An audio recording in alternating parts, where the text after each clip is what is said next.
topic is how and what to be reported to top management and board of directors.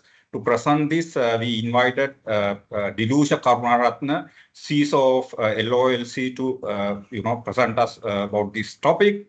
And then Dilusha has over 16 years of experience in security, information technology, and management, and also he's a highly skilled person in GRC area. So if you have any questions, you can post to chat. And Dilush, over to you. You can commence the session. Right. Thanks a lot. Before I get into the presentation, can I know just to have a little bit of customization on the presentation, the audience, whether they are from the governance side, audit and the compliance side, or information security, or in general IT. What is the composition? Dilusha, ISACA membership and some of the other professional association members are also joining with us. So generally, the membership composition would be composition of the technical and non-technical GRC, predominantly GRC people. Of course, security professionals are also joining. So you may have to cater accordingly. So overall, everything, I guess. Correct. Yeah. Because this will be also hosted in the YouTube of the ISACA channel as well. So you have to cater, because the general audience may be also willing to go through this. Over to you. Right. Okay. So anyway, my presentation is visible, right? Yes, Dilusha. Yes, it's visible. Okay. So thank you very much, Isaac, and all the members who arranged this and for inviting me as well. Without taking much time, I'll straight away get into the topic of today. I think this topic has been discussed quite some time, and I thought of giving or shedding some light on this based on my experience over the past years in multiple industries and countries. So before we get into the topic of today's session, I would like to point out a few things. Now, when it comes to information security and governance, risk and compliance, and adding on to that overall information technology domains, we do quite a number of things to protect our assets. And that includes multiple layers of security, starting from perimeter level to the internal level. We do network security and cyber security, security operations center, network operations centers, and of course the infrastructure security, application security, database security, so on and so forth. So there are quite a number of areas, I would say layers, that we've been trying to wherein we've been trying to increase the security. But regardless of all of these areas, what we've been doing, or rather, what we have been trying to establish here, is it network security, or are we trying to protect our network? We've been trying to protect our databases or applications? What is it that actually we've been trying to achieve here? So to get into that, I think that's why I wanted to kind of set the platform. We do quite a number of things, manage quite a number of security layers, but we are trying to manage, or rather, I would say we are trying to protect only one thing, and that is data and information, I would say. So before we get into anything, to establish anything, we need to know what we are getting into. And data is the utmost thing that we are trying to protect here. And why I've headlined it as information security risk universe. This is just an idea that I thought of, but it could be portrayed in multiple different ways. It doesn't have to be this way itself. When we are to protect our company's information, I mean, you can consider, anyone can consider all of these as assets, but at the end of the day, we are focusing on the data. And as you can see, data is relying on the applications, databases, and then network comes into the picture. And we have IT operations and covering all of that, we have information and cybersecurity, which covers the physical security, and overall governance and compliance is being enforced. As you can see, that's why I've kept certain arrows over there. Governance and compliance had been enforced onto that. I think if there are CISOs over here listening to this, I think that this is the demarcation, in my opinion, that we need to understand, wherein sorry, a CISO or Chief Information Security Officer is not an executioner or a technical person. He's ideally, I would say, I would like to label that position as a trusted advisor to the board of directors or the highest management of the organization. And CISO has to be primarily from the governance side of it, wherein governance has to dictate everything related to IT and information security. So they'll have to define the governance practices, governance frameworks. I think in Sri Lanka, I've not seen much governance frameworks, but in other countries, I've experienced standards or rather frameworks like SABSA. I mean, we have TOGAF when it comes to information technology. Similarly, when it comes to telecommunication industry, there is another framework. And similarly, we have SABSA when it comes to information security as a framework. Now, on top of that framework, only we built our information security governance processes, wherein thereafter we get all the policies, procedures, so on and so forth. And now, when we comprehend this demarcation of governance and compliance against the execution side, primarily execution side comes into the technical implementation of what is being dictated by the governance. Now, that is the mere reason as to why I wanted to keep these two demarcated and arranged in two boxes, so that similarly we can focus on the today's topic. So when it comes to reporting to multiple or different types of audiences, one thing I would say, this is not rocket science. There's only one thing that we need to look at. It's the risk, because whatever we do in information security or cybersecurity as a domain under which, and or even if we take the entire information technology as a overall domain, or even if we consider our own lives from the day one we born, inadvertently we've been doing risk management even in our lives. We might not have called it risk management per se, but we've been doing it. For a typical example is we are having insurances for vehicles, or even on the health side or the life insurance side. What is that? It's if you take general insurance side, that's the risk transference when it comes to vehicles and all that. So similarly, whatever the audience that we have, it could be either the board of directors or the top management. It is the risk perspective that we need to present to them. I'll take you through few slides now. Most of my slides from hereafter, some of them just for the illustration purpose only, but I'll elaborate as to what are the things that is really important in this aspect.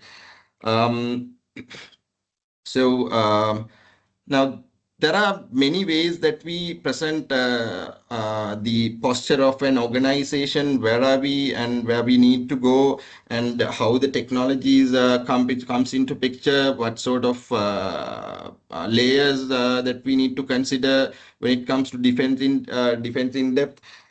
This is one example out of it, and I believe even a lot of people, even including myself, I presented these kind of illustrations, information to the top management, board of directors, even, but this is too much, I would say, because we need to identify what the demarcation clearly is. It's not, the demarcation is not on the, not on whether it's information technology, or whether it's information security or management or finance, accounting, or anything. It's on, demarcation has to be based on what is needed, what are they supposed to do.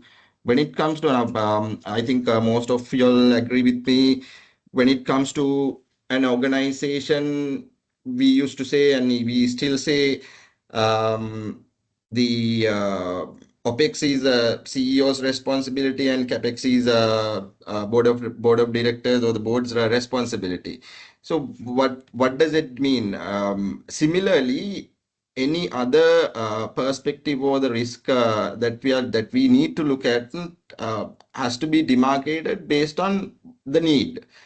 Why I say that the need has to be considered here, most of the time I've seen, now I've been in working for organizations internally and externally, wherein a large number of organization I've experienced. In most of the organization, when I've observed, when it comes to the top management, they are primarily looking at increasing efficiency, introducing new technologies, innovation, and of course definitely the numbers. But if you all had seen what are the things the board of directors consider, they don't consider anything that the, or I would say most of the things that the higher management considers.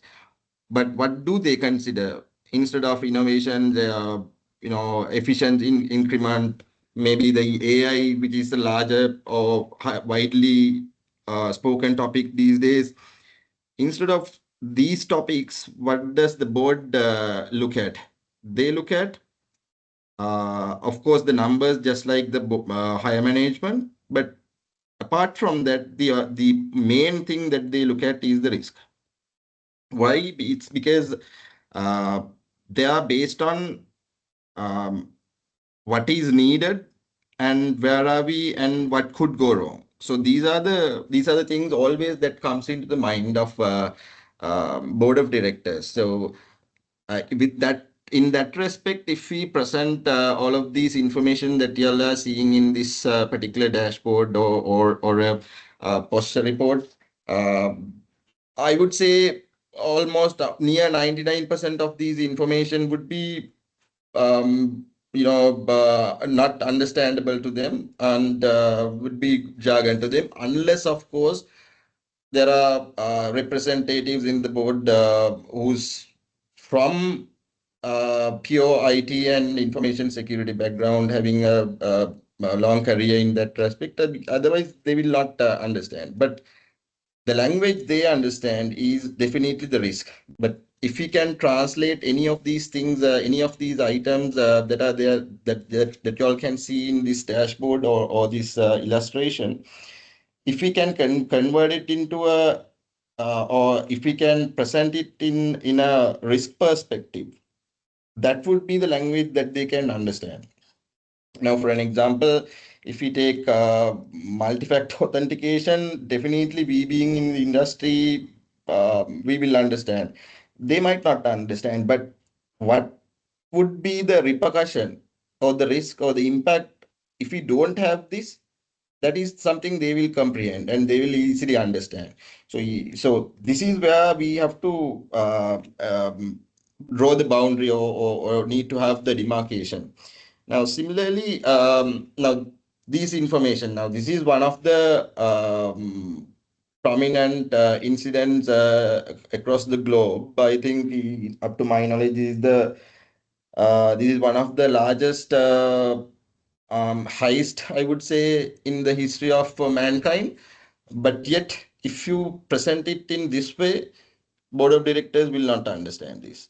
This is a very known incident, and even there are movies being created over this incident. But none of the even some of the top management individuals would not understand what are we talking about with these technical information. So this level of technical information, I would say, it has to go even below the top management. So this is where what the boundary has to be drawn. Now, I'll quickly get into the other ones. We've been talking about multiple types of incidents, multiple types of risks, and things that had happened in the past, and things that could come in the future, a lot of things. But having said that, by providing an illustrative approach, or adapting to an illustrative approach, would be highly, I would say, effective in a presentation for both management and the board of directors. But again, if you look at these kind of a presentation, hacking, malware, DDoS surge, and some of these information might be known to them.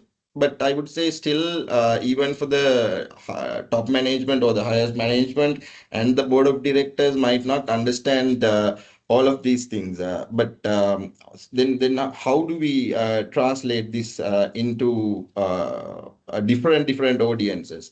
That's where the impact or the risk comes in again, as I said at the beginning.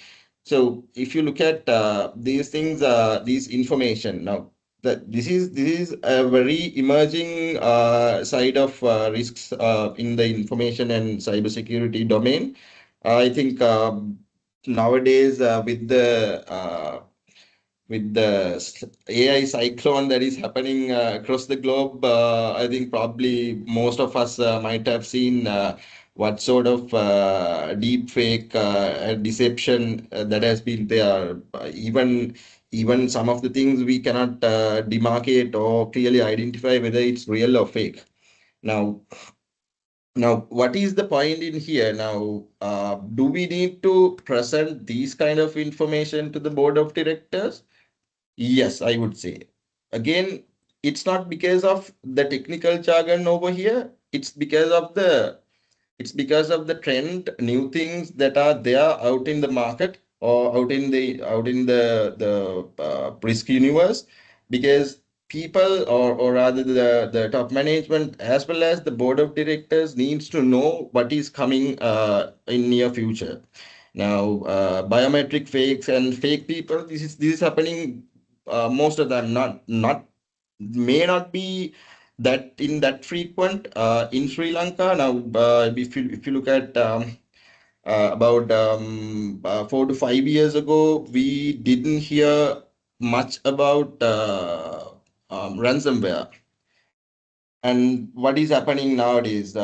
We even I think most of us, about 5 years ago, we've heard maximum maybe single extortion ransomware. But we've seen very recently double extortion. I've not seen in Sri Lanka triple extortion ransomware, but it's not that far. But having said that, now why that is not been so why that is not been a concern, or rather not been prioritized. Um, One thing is, obviously everyone would agree with me to the fact that when it comes to the investment, a lot of things will be cut down by the board of directors, even by the management. So how should we tackle it? Again, I would say the magic wand is the risk. Now, when these kind of things are there and emerging risks are there in near future, and if we can highlight not just by like this photoshopping, face swap, decloth it, and lip sync information or the risks and all that, this will not be understandable for any of these categories of individuals, whether it's board of directors or the top management. But what we need to present is as much as possible illustrative and usage of traffic lights, I would say, as much as possible, because I think everyone will agree to the fact that when we present things just like that, it will not get into the heads of the individuals, but when you see a traffic light, it'll be an alarming factor. So having now, if you look at this sort of a slide or presentation, even if we were trying to communicate the right information or the risk or the things that could go wrong, the way things are been happening, still it might not be deposited in their minds. Then what will happen is required investment will also not be granted by the relevant authorities. So as I said, it is really important to understand the demarcation. Again, I'm saying numbers and efficiency, innovation, it's below the board of directors level, wherein the risk, impact, appetite, and the numbers would be the language of board of directors, and this is one way to highlight it, because this is the human nature, I would say, because even if you look at the Bangladesh central bank attack, um, it was a very sophisticated attack, and technically I would say, but how they were able to launch the attack, it's because of the weakest link, the human. They've exploited, I think, 25 to 29 or 8 employees of the bank, central bank. And if they didn't have a way to get into their network, they wouldn't be able to launch the attack. And thereafter, it was quite sophisticated, targeting over $950 million. And why I took the topic, or brought you all onto the topic of human nature. Human nature is the one that is always being exploited, even on a ransomware or any other types of attacks or the risks. It's the human nature that is being exploited. Now, if you look at this particular slide, all of these or almost all risks or the things that could go wrong, that things that could happen in future, the attackers or perpetrators' objective might be different, or what they were trying to get hold of could be different, but they are achieving or they are getting to that target by using these kind of tools. Now, these tools are being developed to exploit the human nature. So this is one another area that we need to emphasize and highlight. And this language is definitely understandable to anyone, whether they are at the board level or management or even technical levels. So I'll quickly get into some of the other areas. Again, now here you can see, I mean, these are not the things that I did. I've just grabbed this over the internet and wanted to highlight few things here out of these the illustrations. Now, if you can see most of these things, it says S secure, think twice, see something, say something. Now, these are the things that can be remembered easily, even though the people doesn't remember exactly what they are supposed to do. I mean, here also, for the goodwill, the human nature is exploited. Why I say that? It's because now, if you look at the topic, now, if you just send this across these 10 to 12 posters, let's say posters circulated within the organization, probably we'll be sending it through a single mailbox. And maybe a lot of people might have already forwarded it to a different folder, not even looking at it. But when you put it something like be cyber smart, right? Everybody will like to be smart. Now that is one way I've seen in not in one of the organizations that I work for, but I've seen this mechanism or this way of exploiting or using the human nature for the goodwill was quite effective in that organization, wherein they had implemented this criteria. Actually, there it's not even the information technology division or the information security division that's been circulating these posters. It's by the marketing division itself. And why they had labeled it as be cyber smart, it's just to catch the eye and make or rather convince the people that they'll be smart if you do this, right?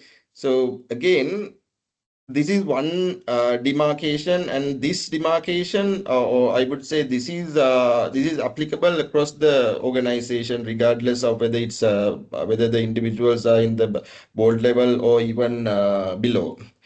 And I'll quickly skip now. Now, in Sri Lankan context, now these are some of the things that I grabbed very in a very shorter period of time. May not be 100% accurate, but I'll point out certain things. Why I wanted to talk about this, it's because there are if you look at technology governance and resilience frameworks for both frameworks, I would say defined for banks separately and financial institutions separately. In both regulations, a board of directors have been made accountable for certain activities. And when I say accountable, there is again a clear demarcation on that word. We usually take the word responsibility, but I wanted to specifically use the word accountability. Accountability, because even though I've used the responsibility here, its right word I wanted to highlight is the accountability, because accountability is something that has to be remained at the highest levels, which cannot be delegated. Now, board of directors has to take the accountability, and it doesn't mean that the board of directors only, but it'll go below that as well. Only thing that we can transfer or anybody can transfer is the responsibility while keeping the accountability. So that ideally we call it pass the buck, so it will not happen. That's why these terms have been developed out there.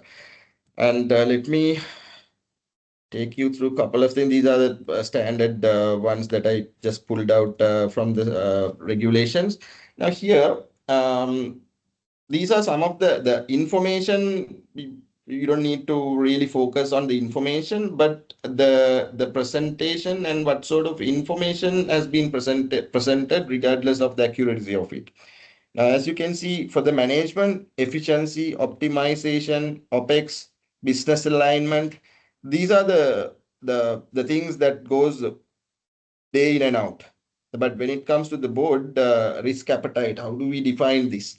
And what is really needed, and resilience planning, reputation protection. I'll talk about resilience planning and reputation protection a little bit later in little bit more detail. But as you can see, there is a reason as to why I used these type of information here, and specifically the colors. Whatever the now it may not be the word month that I wanted to highlight, but it's just a word that I kept over there for the illustration purpose. But if I wanted to highlight, since I wanted to highlight, I made it red, which is again the traffic color concept that I spoke about. And again here, as you can see, why now the earlier one,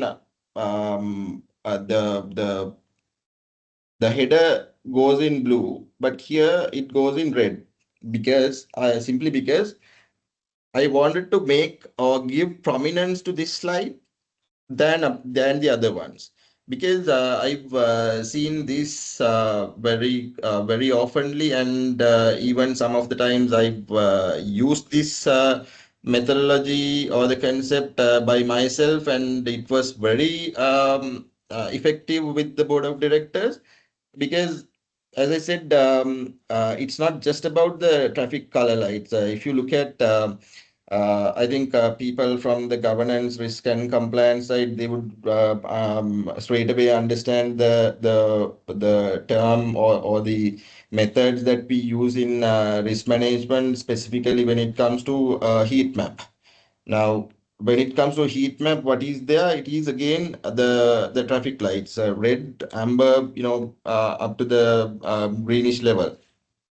So whenever they see something that is marked in green, they will not really focus on them, but their their mind will be focused on whatever the things that are being marked in red. So if you really want to highlight or take the attention of the board of directors onto a certain areas, this is something certain. This is one tool that you can use to achieve that target. Now here again, now if you look at certain things in green, blue is also there, red is also there. Why this is not that much colorful when it comes to the or the from the heat map point of view. Why? Because this most of the things here uh, I didn't want to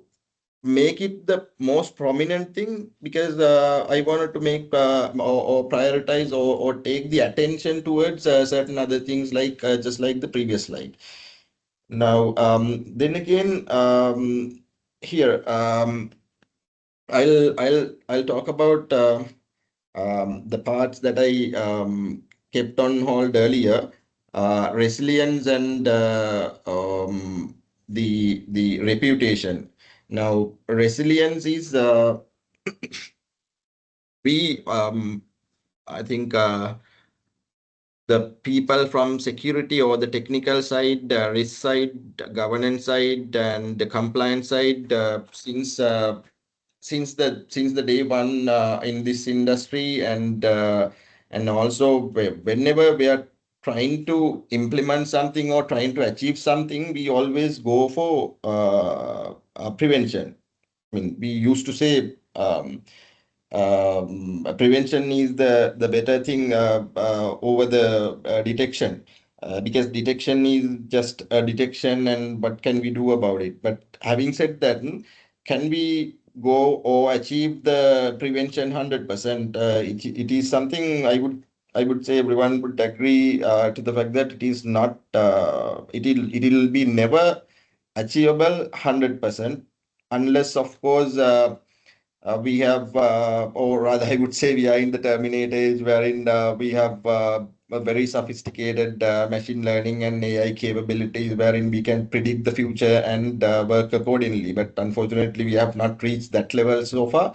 So that means what? Still the prevention is not achievable 100%. I would say it's, even if anyone is or any organization is able to achieve at least 90%, that will be a remarkable achievement from the prevention point of view. But again, then again, if you look at, I'll take you to some of the things here. Here, yes. Now. Just a second. Here, yes. Now, why? Now, what are we supposed to do if the prevention cannot be achieved? 100%, what can we achieve? Now, that's where the resilience comes in. Now, you might think that this is a bit of out of the topic, but I'll connect the dots very soon. Now, though we cannot achieve the prevention side or protection side 100%, at least near 100%, we can go with the resilience. Now, resilience is what if something happens, it could be anything. If something happens, how soon we can get back to the previous state, or how soon we can resume the business or the operations. Now, reducing this resilience period, or reducing this time is the achievement. Now, it will not be zero again. That's why I said that is something that we can target to go near 100%. And we've been talking about since quite some time ago, and I would say about last 5 to 6 years, the hot topic in the industry was cybersecurity operation centers. Now, when it comes to cybersecurity operation center, it's one of the tools under the resilience domain. Network operation center is another tool. Why? Because those things will, or the SOC operations will not prevent anything. They will try to counteract whatever the things that are been happening, and to reduce the damage by resuming, or by trying to resume the operations or the business as soon as possible. That reduces the overall impact of the organization. Right. And then when it comes to the overall impact, reputation, the other topic that I kept on hold, is a really alarming thing, because I think probably all of you can remember recent incidents that had happened in Sri Lanka itself, which went on social media and everywhere. Now, how can we prevent it? Nearly impossible, because of the sophisticated technologies and methodologies that the attackers or the perpetrators have employed to deploy such attacks. Now, when it comes to let's take very recent incidents happened in Sri Lanka, and some of the Sri Lankan organizations abroad. We have nowadays, as I said earlier, we have single extortion ransomware, double extortion ransomware, and triple extortion ransomware. And now, can we prevent it? Maybe we might be able to go a little bit closer to it, closer to 100%, but not up to the level of uh, uh, not up to the level that we can achieve resilience. Now, how we can employ it? I mean, if you look at, or if you ask from anyone in the industry, how to prevent from, or how to get over with the ransomware, its only tool is backups.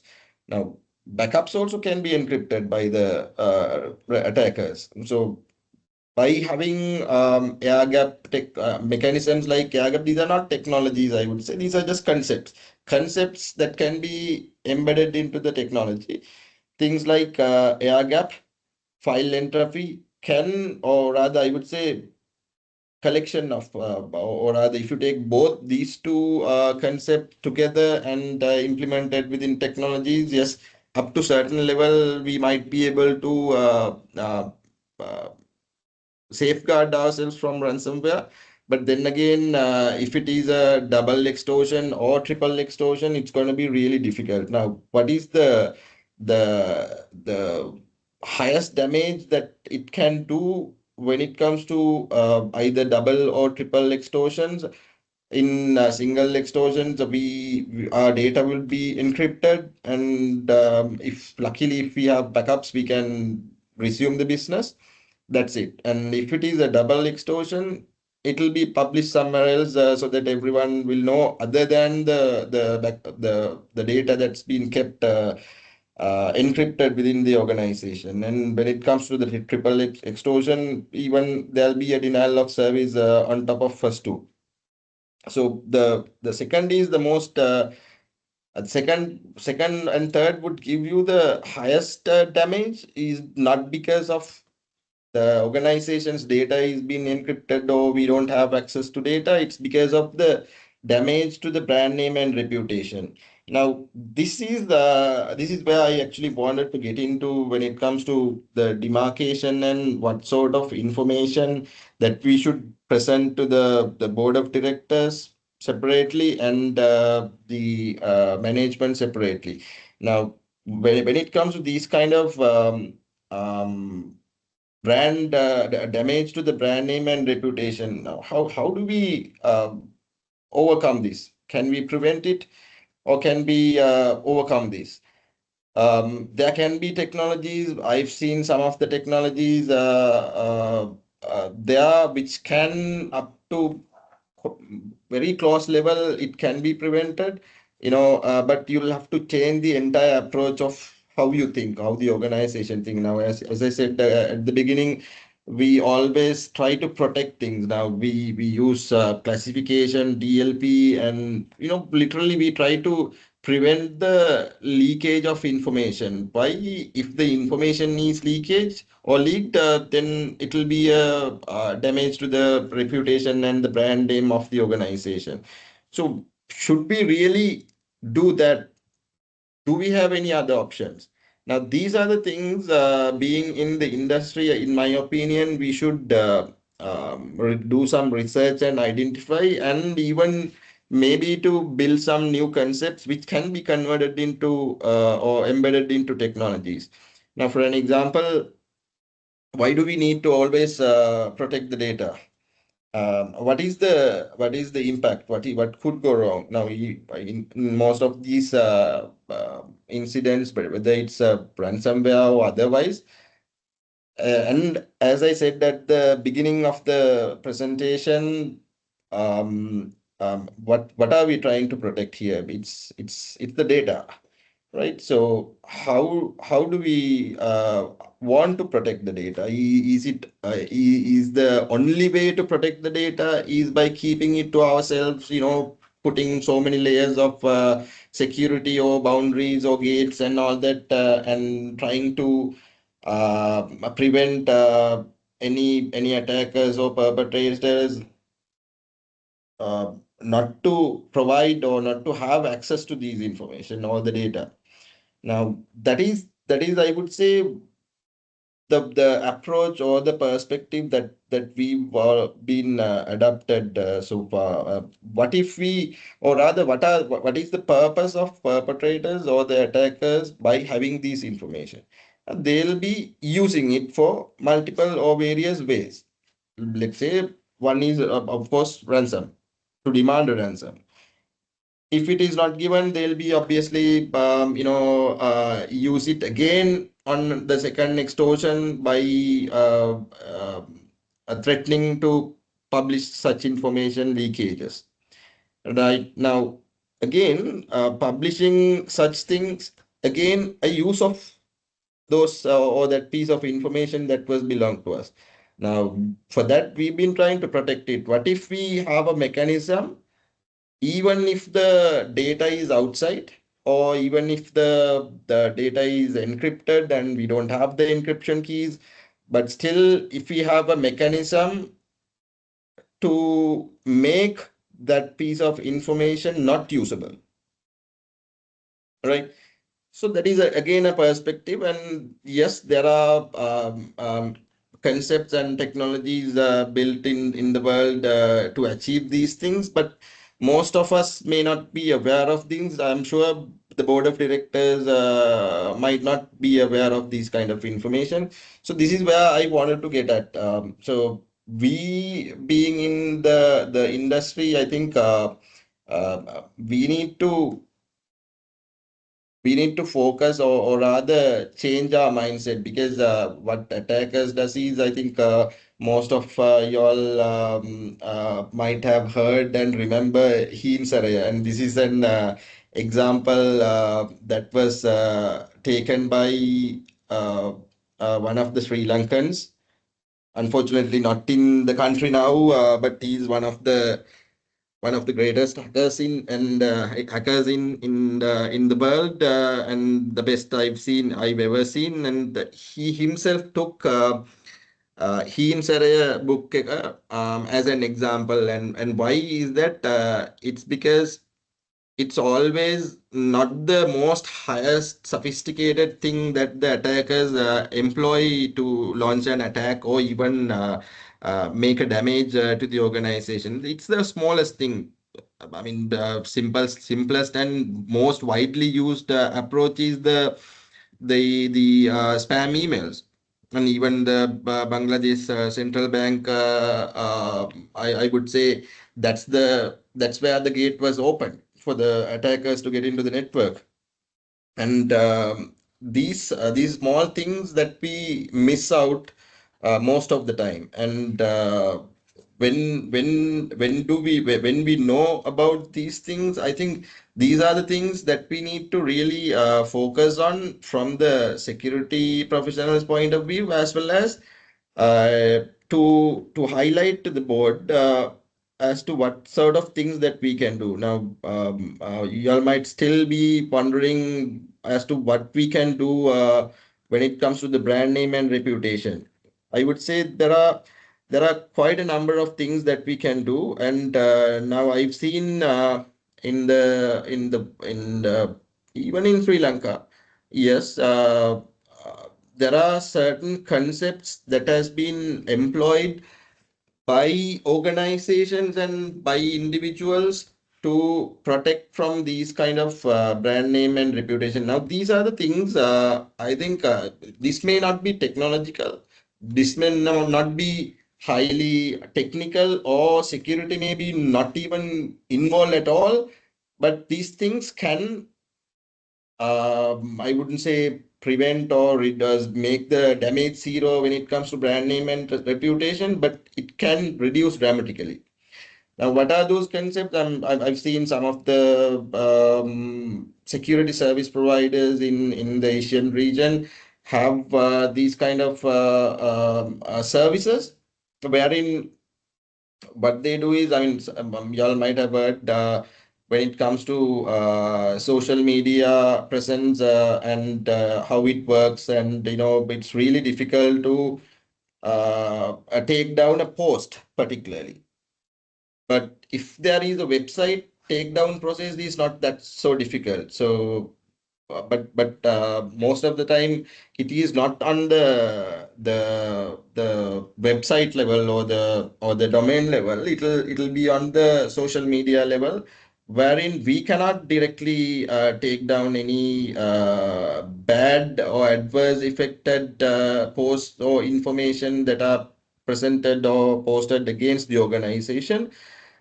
But there are certain mechanisms to achieve such targets. Now, typical example is this is the same concept that has been employed across the globe now. It's been done with a large network. I think most of you all have, or rather all of you all might have heard about Alfred Nobel. And when the name is heard, I'm sure even I myself first before I got to know about this concept, it triggered me on the Nobel Prize. And the reality is slightly different. It's because when at the time there had been an incident wherein Nobel's one of his brothers had died, and one of the journalists at the time had posted an article that says at the headlines, "Father of Death had died." You know, that might you all might be wondering. Some of you all at least might be wondering as to why Alfred Nobel is being called as father of death.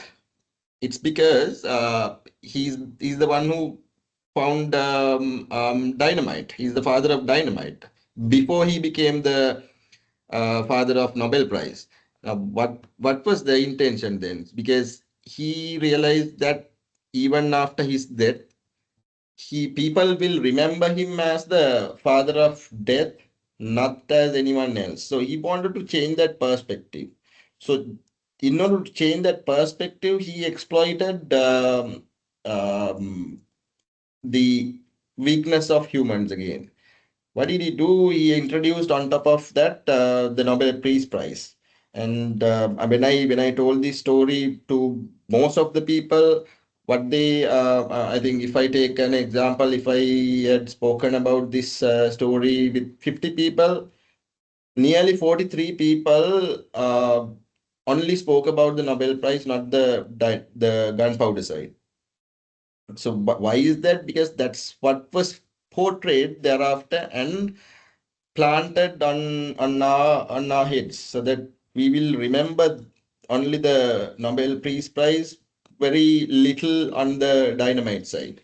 So this is the concept again that can be employed and that is available in the market or in the industry to reduce the damage of such incidents. Now, why I took this example, it's because um, these kind of concepts and the services, this doesn't have to be taken externally. This can be implemented internally as well. But a lot of people doesn't know about the concepts that are out there in the world that can be converted into an instrument which we can use to counteract these kind of concerns or the risks.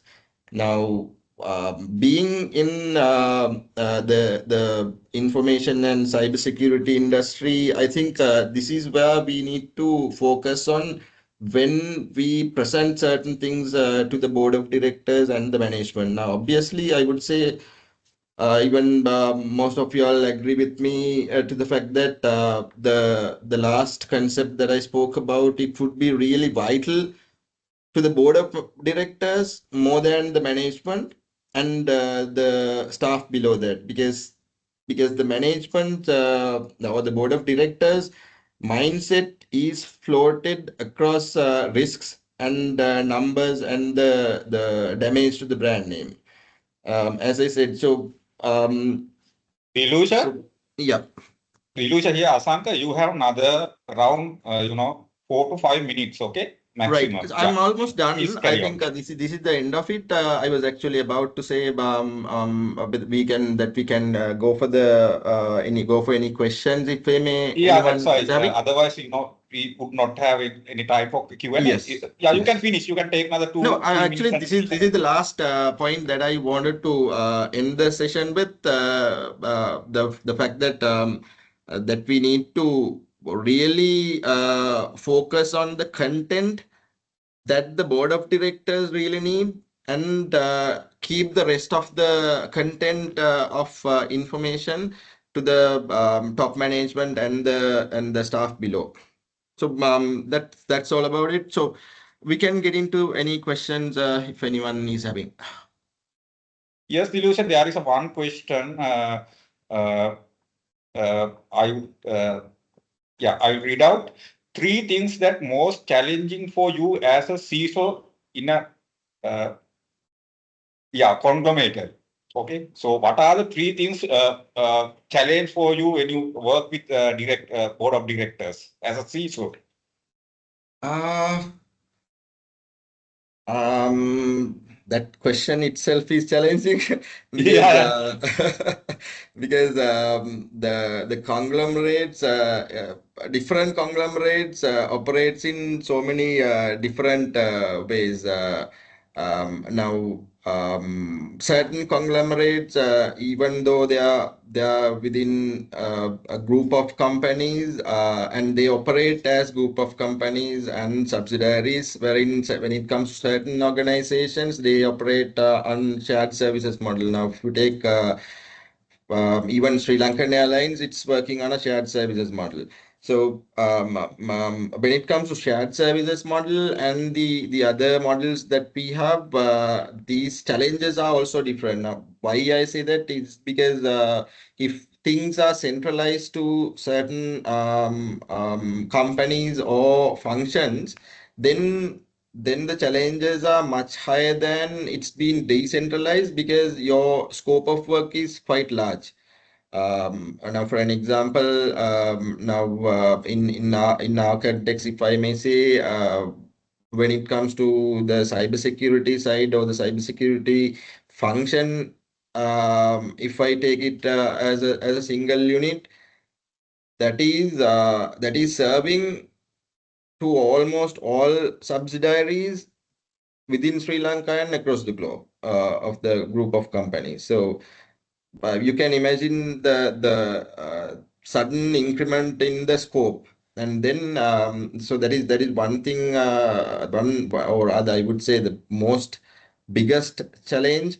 And secondly, I would say again, uh, awareness. It's not lack of knowledge, I would say. It's the awareness, because now most of the time I've seen it's not in the organization or the group. I've seen in almost everywhere in Sri Lanka and outside Sri Lanka, people will focus, or people will really started thinking on certain risks only after that risk is happened, or only after the impact is observed. So that is another challenge, because how far we try to convince, it doesn't getting the required prominence now. That's why we need to have compulsory things like regulations and laws. And I would say again, in a group of companies or conglomerates, the other biggest challenge is, again, this is not that much of a challenge if you are in a centralized operations or shared services model, because your technologies can be centralized and you can operate on a literally a single platform covering the all organizations across the globe. But if it is decentralized, you are looking at so many different types of technologies and frameworks and so on and so forth, which in which your focus would be in so many different places. Actually, we have another 3 minutes more, Dilusha. One short question. So, how frequently we should, report for board, okay, when it comes to these risk as you highlight? Do you think it's, monthly, maybe quarterly, or after, maybe ad hoc? What is your opinion? I would What's your say experience? now when it comes to companies, most of the time audit committees are occurring each quarter, so it's 3 months time. And some of the other board level subcommittees meet on a monthly basis. But I would say having a routine reporting is essential.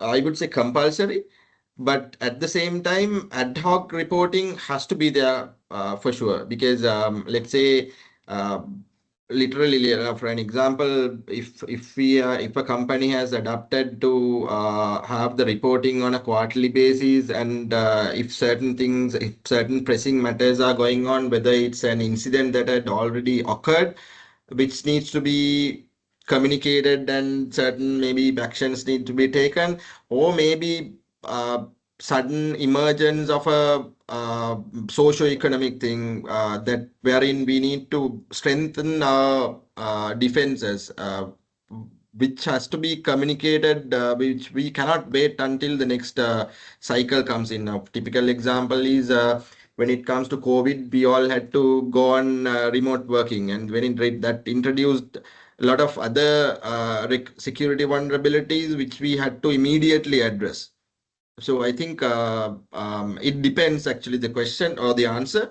But regardless of the any uncontrollable or unforeseen factors, I would say frequent or routine reporting is compulsory, and at the same time, it is essential to have the ad hoc ones then and there when the need comes in.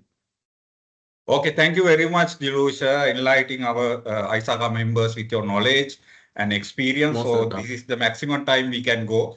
Again, thank you very much, members, also for participating in this session. So we are going to wind up the session. Thank you all again, and very good night. Thanks everyone. Thank you.